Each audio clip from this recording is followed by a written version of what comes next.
Hare Krishna, welcome to our weekly Srimad Bhagavad Gita class. We'll start with the Mangalacharan prayers. Om Ajnanatimirandhasya Jnananjana Shalakaya Chakshurunmilitam Yena Tasmai Shri Gurave Namaha Shri Chaitanya Manobhishtam Sthapitam Yena Bhutale Swayam Rupa Kadamahyam Dadati Swapadantikam Vandeham Shri Guru Shri Juta Padakamalam Shri Gurun Vaishnavamscham Shri Rupam Sagrajatam Sahagana Raghunathanvitam Tam Sajivam Sadvaitam Sabadhutam Parijana Sahitam Krishna Chaitanya Devam Shri Radha Krishna Padan Sahagana Lalita Shri Vishakhanvitamscham Namam Vishnu Padaya Krishna Pristhaya Bhutale Srimate Bhakti Vedanta Swami Niti Namine Namaste Saraswate Deve Gauravani Pracharine Nirvishesha Shunyavadi Paschatya Deshatarine Vanchakalpatarubhyascha Kripasindhubhya eva cha Patitanam Pavanebhyo Vaishnavebhyo Namo Namah Namo Mahavadanyaya Krishna Prema Pradayate Krishnaya Krishna Chaitanya Namne Gaurattishe Namah Panchatattvatmakam Krishnam Bhaktarupa Swarupakam Bhaktavataram Bhaktakyam Namami Bhakta Shaktikam He Krishna Karuna Sindho Deenabandho Jagatpate Gopesha Gopika Kanta Radha Kanta Namostute Tapta Kanchana Gaurangi Radhe Vrindavaneshwari Vrishabhano Sute Devi Pranamami Hari Priye Nilachala Nivasaya Nityaya Paramatmane Balabhadra Subhadravhyam Jagannathaya Te Namah Jai Shri Krishna Chaitanya Prabhu Nityananda Shri Advaita Gadadhara Shivasadi Gaura Bhakta Vrinda Hare Krishna Krishna Krishna Hare Hare Hare Rama Rama Rama Hare Hare Hare Krishna. So let us continue our study of Bhagavad Gita. We are currently at the 7th chapter. So we have covered 14 verses of the 7th chapter. We'll start from the 15th. The section is 4 people who surrender to Krishna and who do not surrender to Krishna. So before that, how did you come to this point? So the Gita starts with Arjuna's 4 questions or 4 arguments of not fighting, and Krishna answers those arguments in chapter 2 and chapter 3. So Arjuna gave basically these arguments: become compassionate towards the relatives. If I kill the relatives with whom I will enjoy, if I kill the relatives, I will incur sinful reactions, and the dynasty will be destroyed because all the valiant warriors will be killed on the battlefield. So there will be no one to protect their wives. So the Supreme Lord defeated the compassion argument with Sankhya Yoga, or the Atma Tattva, the science of soul.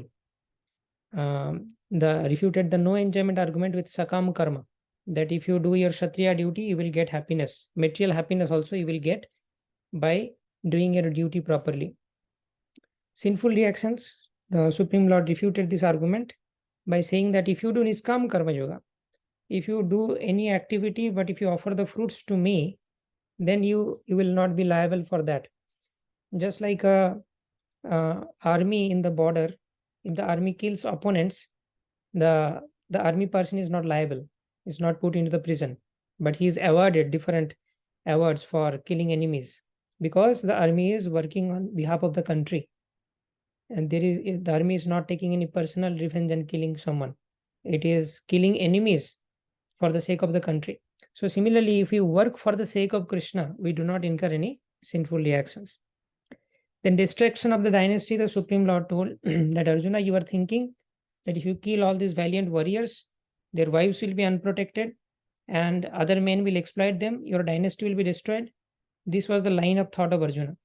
Supreme Lord reverted this, and the Lord said that, oh Arjuna, if you do not fight, you being a Kshatriya leader is not demonstrating your religion, that you are not doing your prescribed duty, you are not following your Swadharma. So because you are in a leader position in the society, other people will also follow your example and they will not perform their duty. So nobody will perform Varnashram duty, and thus Varna Shankar, or unwanted progeny, will be created. So if you do not fight, unwanted progeny is created. Not like if you fight, then unwanted progeny will be created. So Krishna inverted the argument. So all refutation of all these arguments took up to third chapter middle portion. Then at the end of the third chapter, Arjuna is telling, "Oh Krishna, now I understand everything. But why I was thinking in wrong way? I also learned all these things. I also knew all these things. In spite of knowing the right, why I was thinking in terms of the wrong." So then the Supreme Lord replied, "This is due to Kam. Kama esha krodha esha rajo guna samudbhava. Mahashano mahapapma vidyenami havairinam." Due to lust, lust covers our intelligence, and therefore we take the wrong path. And then the Supreme Lord told different ways to deal with the lust. On the level of the senses, we have to follow the 4 regulatory principles: no meat eating, no gambling, no intoxication, no illicit sex. That is the way to control lust on the level of the senses. On the level of the mind, we have to regularly chant the Hare Krishna Mahamantra. Hare Krishna, Krishna Krishna, Hare Hare, Hare Rama, Rama Rama, Hare Hare. This is how the mind can be purified of the lust. And on the level of the intelligence, we have to read the scriptures. By taking guidance from the scriptures, our buddhi or the intelligence will be purified of lust. Then the 4th chapter, the Supreme Lord describes, elaborates on the Sastric knowledge, the knowledge we get from scriptures or the transcendental knowledge, knowledge about Krishna. Initially, Krishna told that I am very different from the normal living entities. My janma and karma is very transcendental. The living entities in this world, they take birth due to their own karma. But whenever I appear out of my own sweet will, as per my internal potency. So that is difference between the Supreme Lord and the normal living entities. That is described in the 4th chapter. In the 4th chapter, there are different sacrifices mentioned, which different transcendentalists do for achieving this transcendental knowledge. And at the end of the 4th chapter, the Supreme Lord says, the best way to achieve transcendental knowledge is what? Tadvidhi pranipatena pariprashnena sevaya upadikshyanti te jnanam jnaninastattvadarshina. That your guru will instruct you. Find a bona fide guru, Vaishnava guru. Guru should be Vaishnava. Guru should be a devotee of Krishna. And a guru should be chanting the holy names of Krishna. Unless one is Vaishnava, unless one is a Krishna devotee, he cannot be a guru. Chaitanya Mahaprabhu says, Jai Krishna Tattveta Shai Guru Hai. First qualification of guru is Krishna Tattveta. He has to know the science of Krishna. In the scriptures, it is mentioned that Satkarma Nipuno Vipro Mantra Tantra Visharadaha Avaishnava Gurur Nashyad Vaishnava Swapacho Guru. Generally, in our society, we consider the Brahmanas as Guru. But this verse says that Satkarma Nipuno Vipro, even if that Brahmana is expert in all the 6 duties of Brahmana, Pathan, Pathan, Jajan, Jajan, Dana, Pratigraha. If a Brahmana is expert in all these 6 duties, Satkarma Nipuno Vipro, and Mantra Tantra Visharada, if the Brahmana is very expert in chanting different Vedic hymns, still, Avaishnava Gurur Nashyat, still if that Brahmana is not a pure devotee of Krishna, he loses the qualification to become a Guru. Avaishnava Gurur Nashyat, Vaishnavo Swapacho Guru. On the other hand, if a Vaishnava who is a pure devotee of Krishna is born into the family of dog eaters, is born into the family of Chandal, still he can be considered a Guru. So there are many gurus out in the market, but we have to choose a guru who is a pure devotee of Krishna, who is chanting Hare Krishna Mahamantra, who is following all the instructions in Bhagavad Gita. As per the scriptures, that person is a bona fide guru, and Krishna is telling, find such a bona fide guru. Tadvidhi pranipatena, and then you surrender, pranipat. Pariprashnena, ask spiritual questions from that person, and sevaya, serve them, serve their instructions. Mold your life according to their instructions of Guru or Vaishnava, Vaishnava Guru. Then Upadekshanti te jnanam jnanina tattvadarshina. They will provide you this transcendental knowledge. In the beginning of the 7th chapter, we have read about the glory of this transcendental knowledge. This knowledge about Krishna is so glorious that Krishna says, Jnanam teham savijnanam idam vakshamya sheshatah jajgatva neha bhuyanyad gyatvavyam avashishyate. If you know this knowledge completely, if we can complete this Bhagavad Gita and understand everything properly, Then jaj gyatva neha bhuyanyat gyatvavyam avashishyate. There is no knowledge to be known. That means all our confusions will end. Generally, confusions occur because of our ignorance. Because we do not know, we are confused. The more a person is learned, is less confused. So Krishna is giving a guarantee that if you learn this Bhagavad Gita very meticulously, then you know everything and you do not have any doubt in life. This is a very great achievement. So that is the glory of transcendental knowledge, and the best way to achieve transcendental knowledge is to surrender unto a bona fide Vaishnava Guru. Fifth chapter is again similar to third chapter. This is again dealing with Arjuna's question that whether to do karma yoga or karma sannyas. Arjuna had this doubt, right? That whether I should abandon the karma itself or I should do karma sannyas, means I will do karma as a sannyasi. Means I will not be attached to the fruits of the action, but I will still do the work. So Arjuna was confused between sannyas from karma and sannyas in karma. The Supreme Lord recommended sannyas in karma, and Arjuna misunderstood sannyas from karma. So Arjuna wanted to take sannyas from karma. Means I will not do my duty. I will give up the duty altogether. This was Arjuna's understanding. Krishna is telling that you do the karma, but being a sannyasi, you do the karma. Being a sannyasi, how to do karma? I should not get attached to the fruits. I have done whatever was in my part, and now I will depend on Krishna. Whatever Krishna will give me, I will accept. If Krishna gives me failure, I will accept that, okay, maybe this failure was required for me. This was the best thing for me, therefore Krishna has given this failure. So I am not attached to success or failure. I will do my duty and I will wait for Krishna's decision. Whatever Krishna will give me, that is the best for me. If a person lives in such a way, this person cannot be in any anxiety. Anxiety cannot touch this person because he is happy in both conditions. If I get success, it was required for me, therefore Krishna has given. If I get failure, it was also required for me, therefore Krishna has given. So such a person attains peace. Therefore, at the end of the fifth chapter, it comes the peace formula. Bhuktaram yajna tapasham sarvaloka maheshwaram suhridam sarva bhutanam gyatmamam shantim ichchati. Shantim richati. To attain shanti, you need to believe in three things. First thing is Bhuktaram Yajna Tapasam. Krishna is the ultimate benefactor of all sacrifices and austerities. Second thing you have to believe is Sarvaloka Maheshwaram. Krishna is the proprietor of the entire creation. And third thing you need to believe is that Krishna, who is the ultimate beneficiary of all sacrifices and austerities, who is the proprietor of all planetary system, that same Krishna is my best friend. So therefore, I do not have any anxiety. Because whatever is happening under the jurisdiction of Krishna. If something is coming into my life, Krishna has sanctioned that, okay, I sanction this to come in the life of my friend. So if Krishna has sanctioned that, why are you worrying? Like, it will be best for you, therefore Krishna has sanctioned. There is nothing to worry. So this should be our understanding. That if Krishna is giving us something, that must be beneficial. I am not able to see it, but that must be beneficial.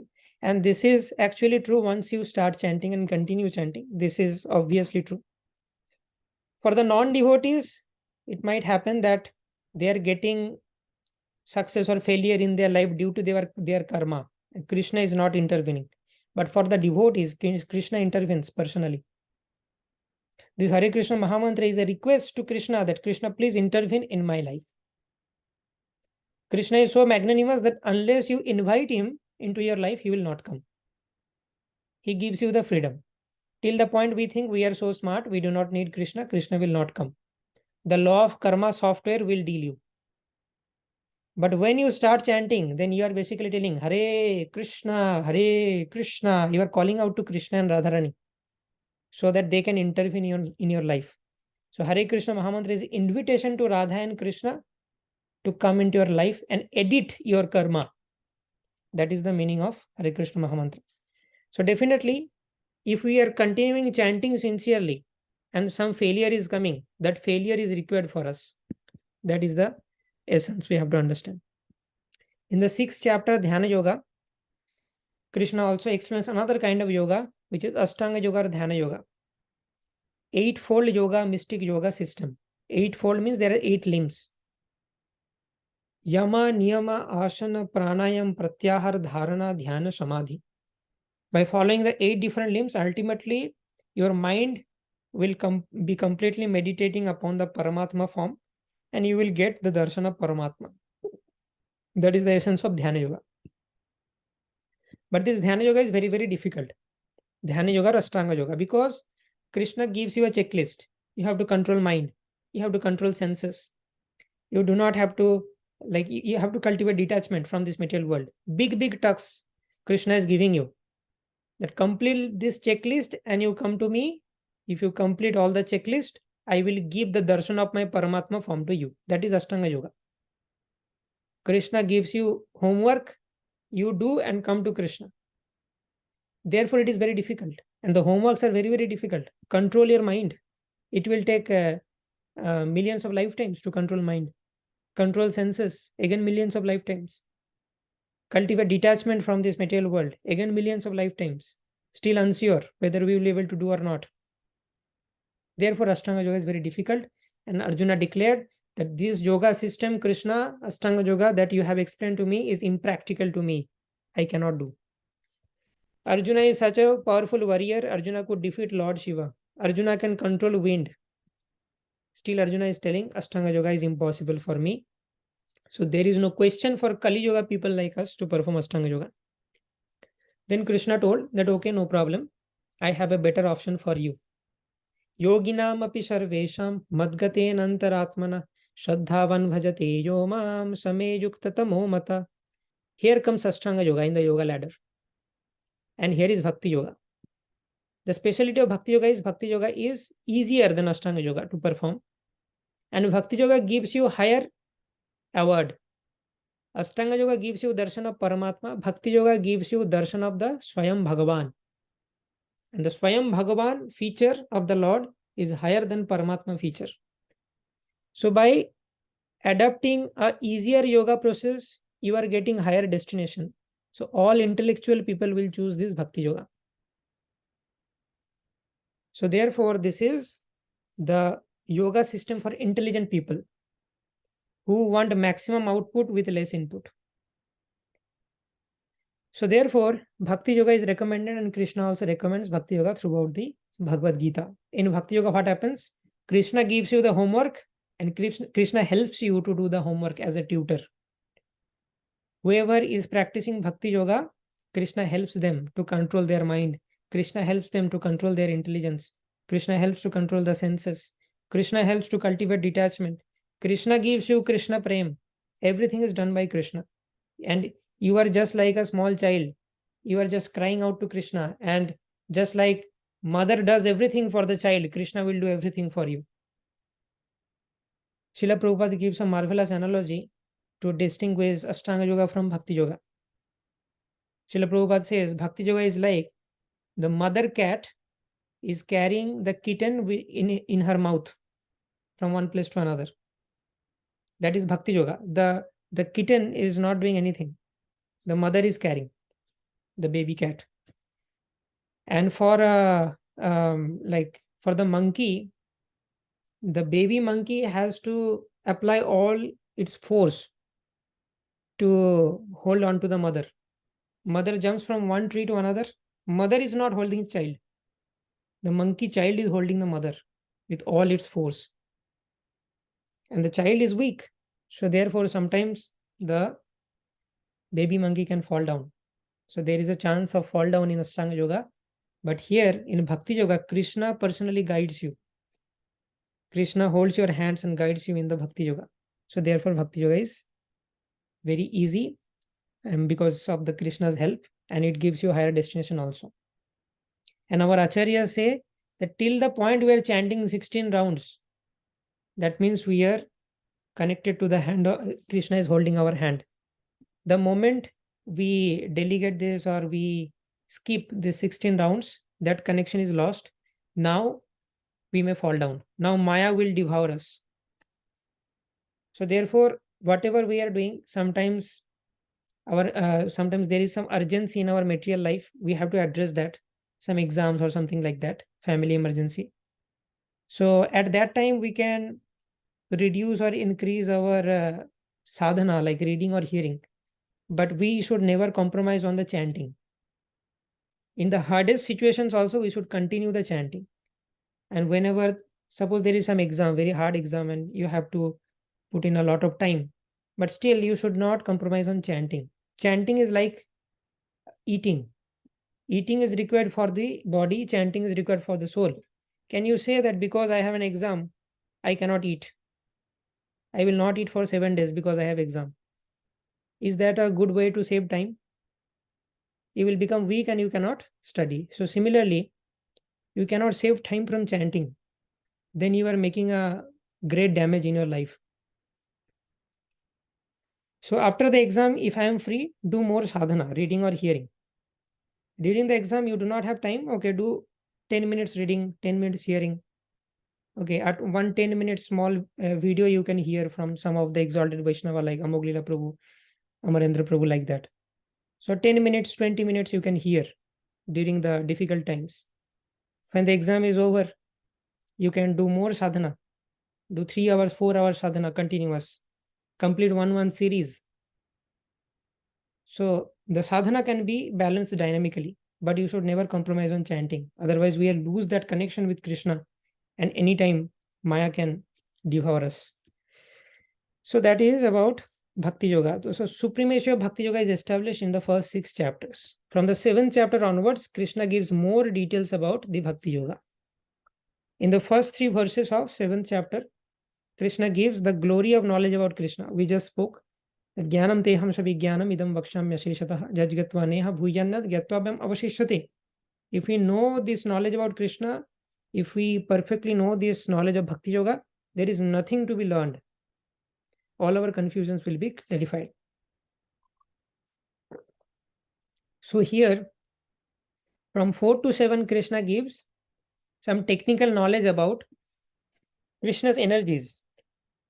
Krishna says that I have 2 different kinds of energies, Parashakti and Aparashakti.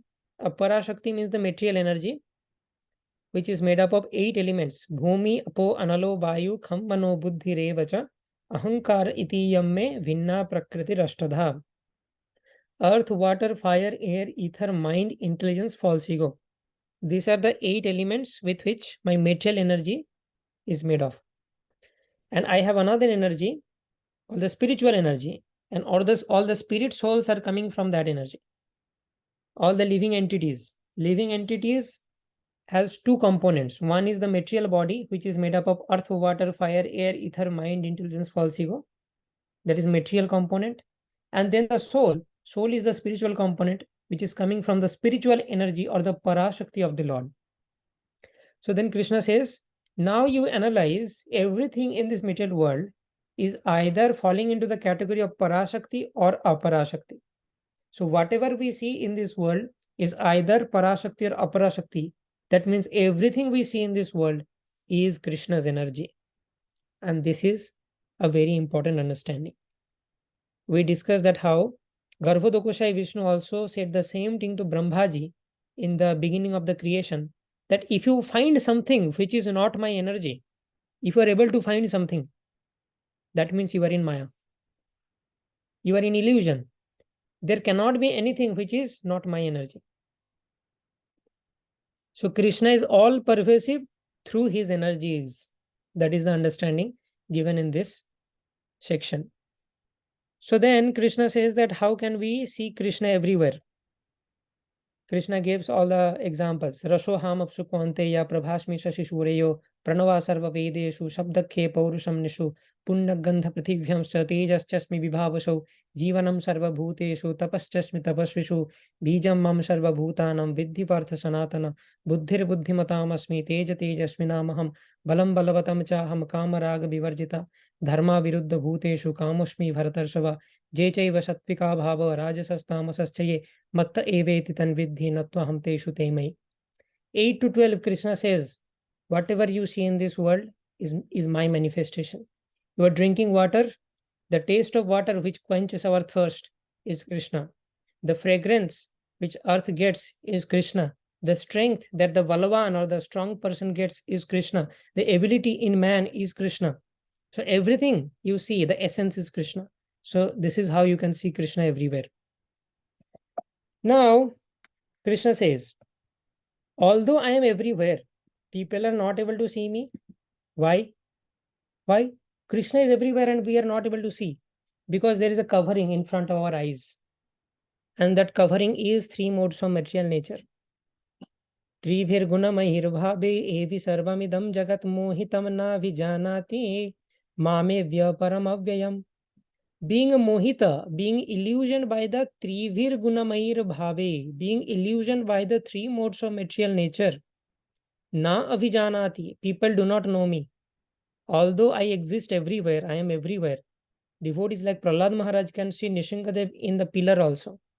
But we are not able to remember Krishna by seeing things in this world.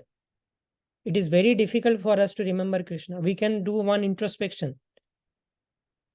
So in a whole day, how many times we are remembering Krishna? If by seeing the blue sky, we remember that Krishna's bodily complexion is also blue.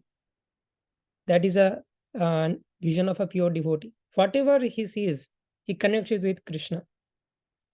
He sees the lightning. He thinks that Krishna's dhoti is also as bright as this lightning. He sees a flower. He remembers Krishna also has flowers tucked in Krishna's ears. And remembers the verses from Srimad Bhagavatam. Baraha pidam natavara bapuhu karanayo karnikaram vibrat vasha kanaka kapisham vaijayantim chamalam randhran venu radhara sudaya purayan gopa vrindir vrindarannam swapadaramanam pravishad gita kirti. So a pure devotee remembers Krishna by seeing anything in this world. Chaitanya Chaitamrita explains, Sthabara jangam dekhe na dekhe tar murti sarvatra haye nijo ishto deva spurti. So pure devotee does not see Sthabara jangam. Pure devotee does not see the moving or non-moving things in this world. Whatever he sees, he remembers Krishna. But normal people cannot remember Krishna due to these three modes of material nature. And then Krishna says, how to overcome these three modes of material nature? By surrendering unto Krishna. Daivihi yasha gunamai mama maya durataya mame vaje prapaddante. The word prapaddante means surrender. Maya metam starantite. One who surrenders unto me overcomes Maya. Now from the verse number 15, today we'll see that Krishna is telling, although there is a way out, whoever surrenders unto me can get rid of this Maya and can see me everywhere. But still, there are some people who do not surrender unto me. Who are they? Namam duskriti no muda prapaddante naradhamam mayaya apahita jnana ashuram bhavam ashritam. Namam duskritino muda prapadyante naradhama mayaya apahita jnana ashuram bhavam ashrita. There are four categories of people who do not surrender unto me. Who are they? Muda, foolish people. There are some people who are so foolish that even if you try to understand, make them understand this philosophy of Krishna consciousness, they cannot process that. Their intelligence is so dull. There is a simple thing that our happiness lies in the future. Suppose this is a concept we are trying to teach in the Krishna consciousness movement, that Maya is tricking you. Aren't you realizing? Maya is always tricking you. You think that if I get IITs, my life will be peaceful. You get into IITs, you get bombarded with tons of assignments and your life is miserable. Then you think that if I get a job, my life will be set. Again, in the job, there are 100 problems. Then you think if I marry, all the problems will be solved. So this is how Maya is tricking you. Don't you understand? Your happiness is always in the future. You think if I do this, I will get happiness. Then you do that. Still you are not happy. Then you think, oh, maybe I need this one also. So this is how Maya is tricking you. You are not able to understand. So Muda is such a people who will again trust Maya, although Maya has cheated millions of times. This is Muda. Even after being cheated millions of times, you are still not realizing. This is called Mula. And then Naradhama. Naradhama means the lowest of mankind. And you are doing all the nonsensical activities. You are breaking the regulatory principles and all. So that is Naradhama. You are meat eating, gambling, intoxication, illicit sex. You are doing all these things.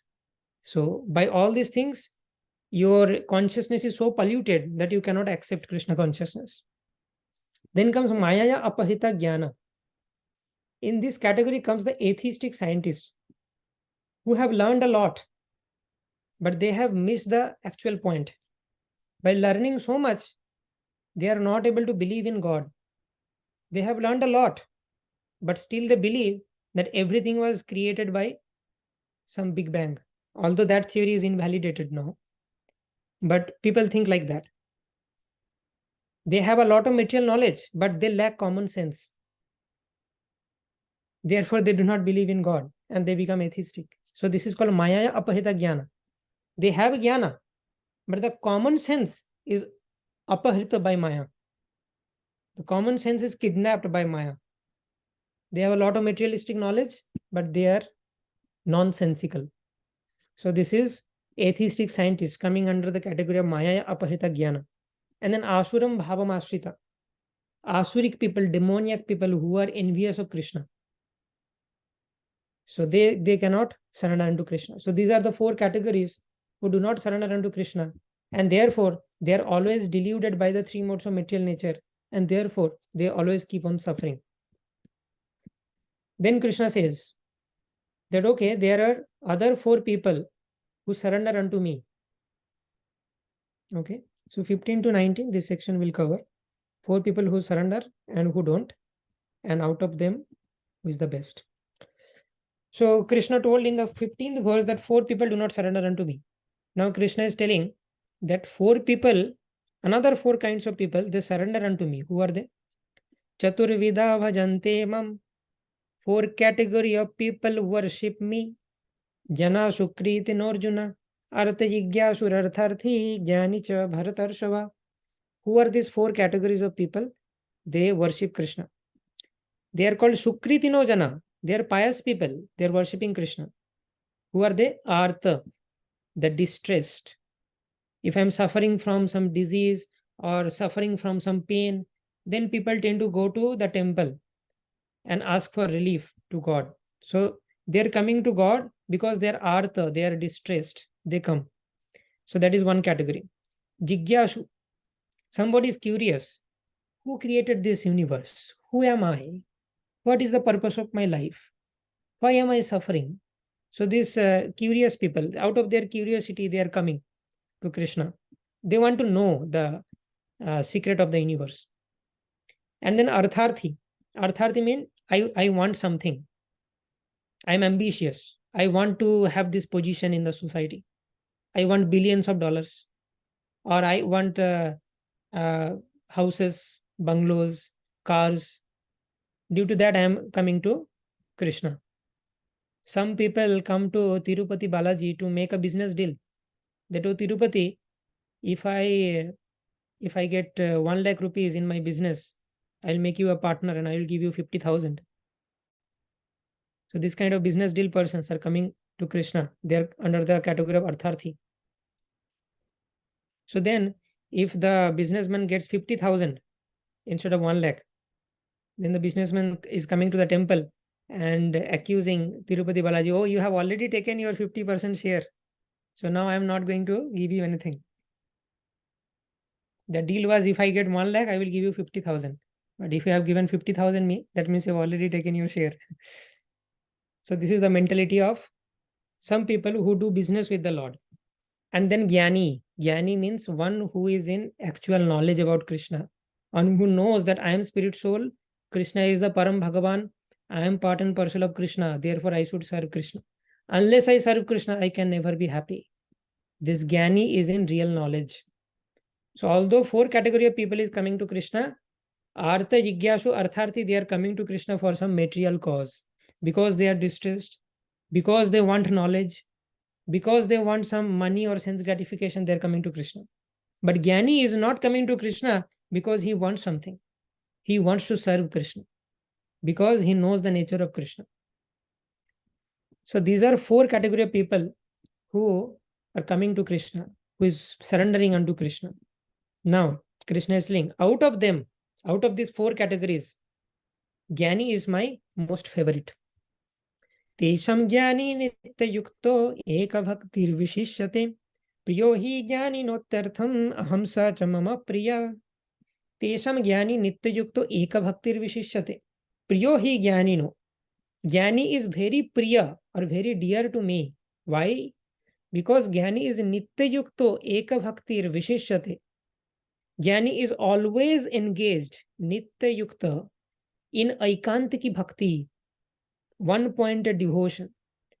Because Jnani is in real knowledge, Jnani is always engaged in one-pointed devotion towards the Supreme Lord.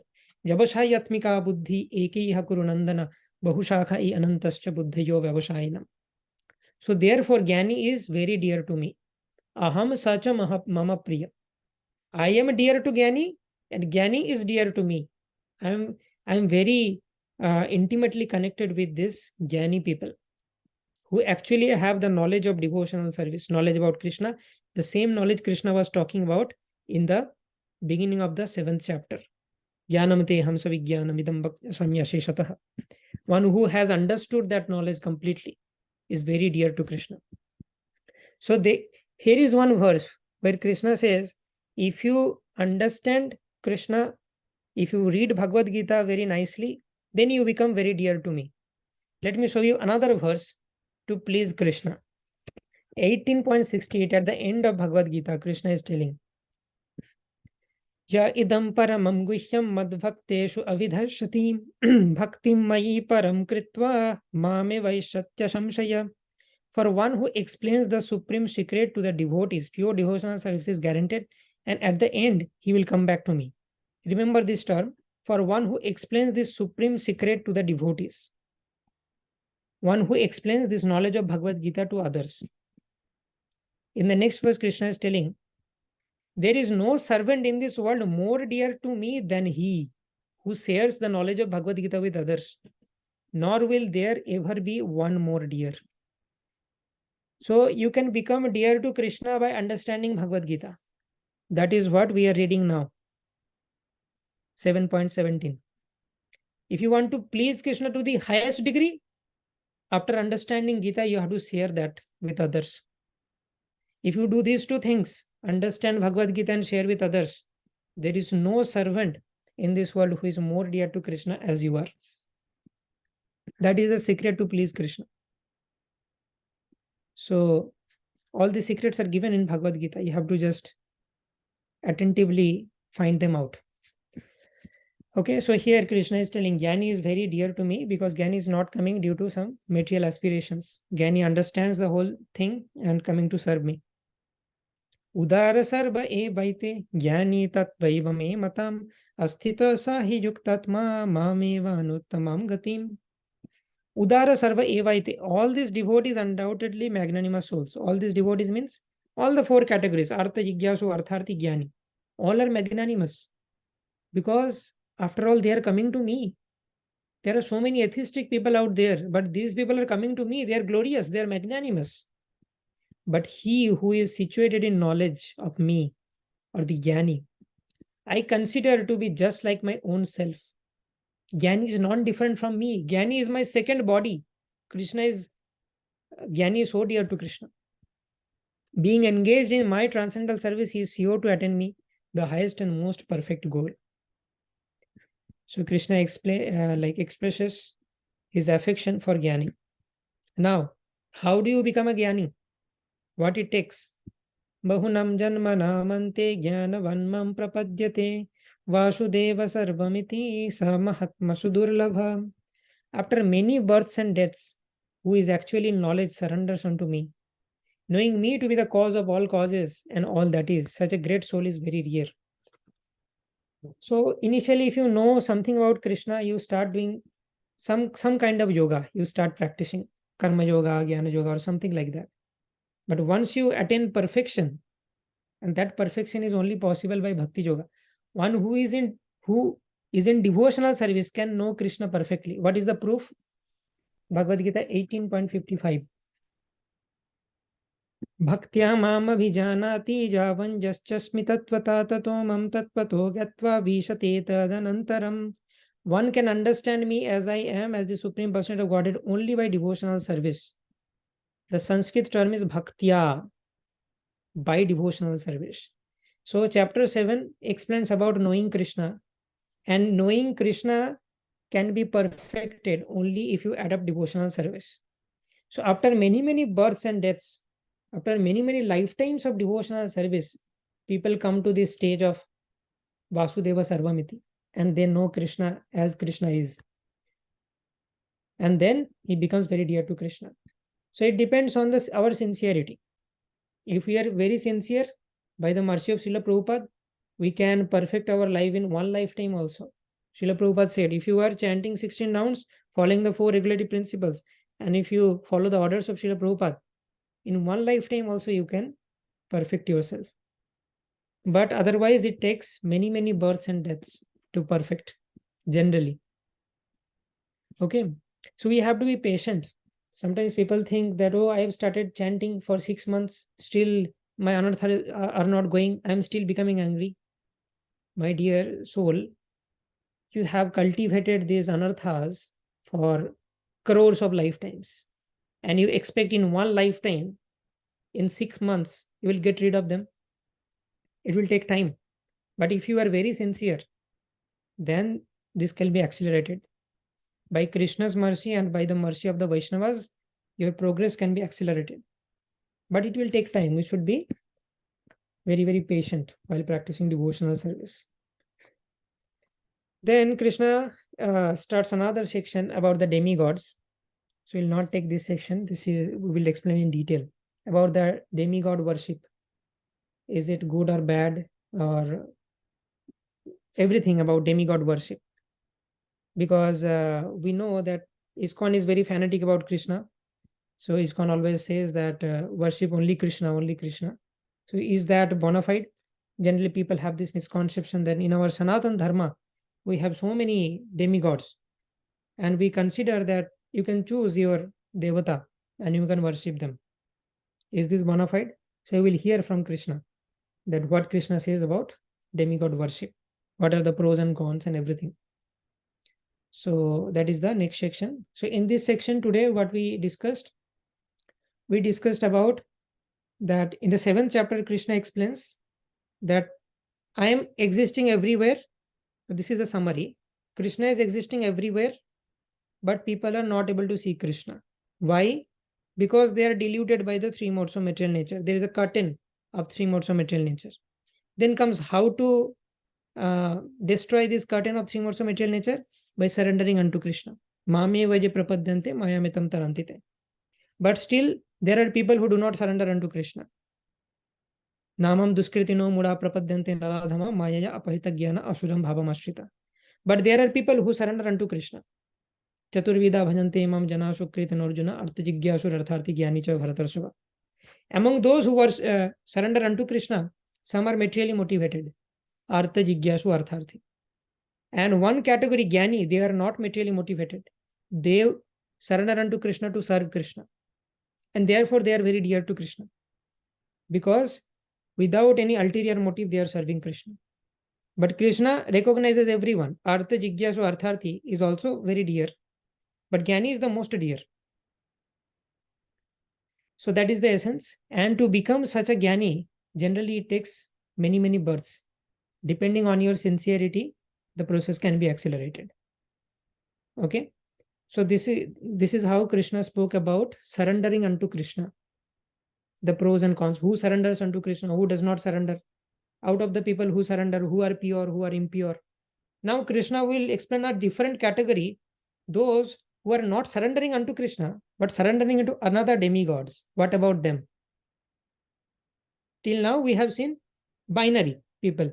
Surrender unto Krishna, or they do not surrender unto Krishna. Black and white. But there is some gray category who are not surrendering unto Krishna, but they are surrendering unto someone else. What about them? So this is how all the sections are connected in Bhagavad Gita. Why suddenly demigod worship came up? Krishna was explaining about Jnani. Suddenly demigod worship comes up. Why? You have to question. then you will understand that why all the sections, how they are organized and connected in Bhagavad Gita. Okay, so we will explain about that in the next class. Is there any questions about whatever we discussed till now in the entire Gita?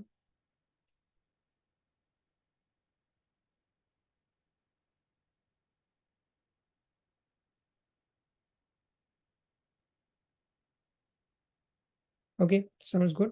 So next week we'll start the demigod worship section. Shrimad Bhagavad Gita as it is की जय, श्रील प्रभुपाद की जय, निताय गौर प्रेमानंदे, हरि हरि बोल। वंशाकल्पतरुभ्यश्च कृपा सिन्धुभ्यैव च पतितानां पावनेभ्यो वैष्णवेभ्यो नमो नमः। अनंत कोटि वैष्णव वृंद की जय, श्रील प्रभुपाद की जय।